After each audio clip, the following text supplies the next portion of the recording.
నమస్కారం JSP morning news కి స్వాగతం। ఈ రోజు ప్రధాన వార్త పార్వతీపురం మన్యం జిల్లా పెద్దపెంకి గ్రామంలో చేపట్టిన అభివృద్ధి పనుల్లో నాణ్యత లోపాలపై రాష్ట్ర ఉప ముఖ్యమంత్రి శ్రీ పవన్ కళ్యాణ్ గారు తీవ్ర అసంతృప్తి వ్యక్తం చేశారు। ప్రజలకు నాణ్యమైన మౌలిక సదుపాయాలు అందించడంలో ఎలాంటి రాజీ ఉండదని స్పష్టం చేస్తూ నాణ్యత ప్రమాణాలు పాటించని వారిపై కఠిన చర్యలు తప్పవని హెచ్చరించారు।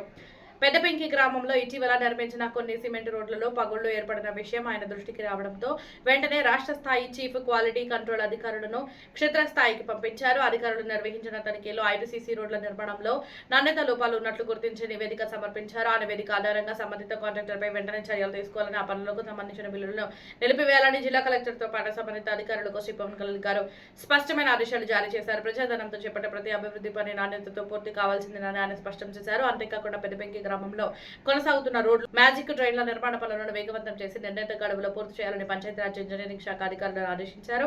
అభివృద్ధి పనుల పురోగతిని ఎప్పటికప్పుడు పర్యవేక్షిస్తూ ఎలాంటి నిర్లక్ష్యం చోటు చేసుకోకుండా చూడాలని సూచించారు। ప్రజలకు శాశ్వత ప్రయోజనం చేకూరేలా ప్రతి నిర్మాణ పనులు నాణ్యత ప్రమాణాలను ఖచ్చితంగా పాటించాలని, అవసరమైతే స్థానిక ప్రజాప్రతినిధులు కూడా పనులను పర్యవేక్షించాలని శ్రీ పవన్ కళ్యాణ్ గారు ఆదేశించారు। నాణ్యత విషయంలో ప్రభుత్వం ఎలాంటి రాజీ పడదని, బాధ్యులపై కఠిన చర్యలు తీసుకుంటామని మరోసారి స్పష్టం చేశారు। ఇదే ఈ వార్త మరిన్ని తాజా రాజకీయ వార్తల కోసం జేఎస్పీ మార్నింగ్ న్యూస్ సబ్స్క్రైబ్ చేయండి।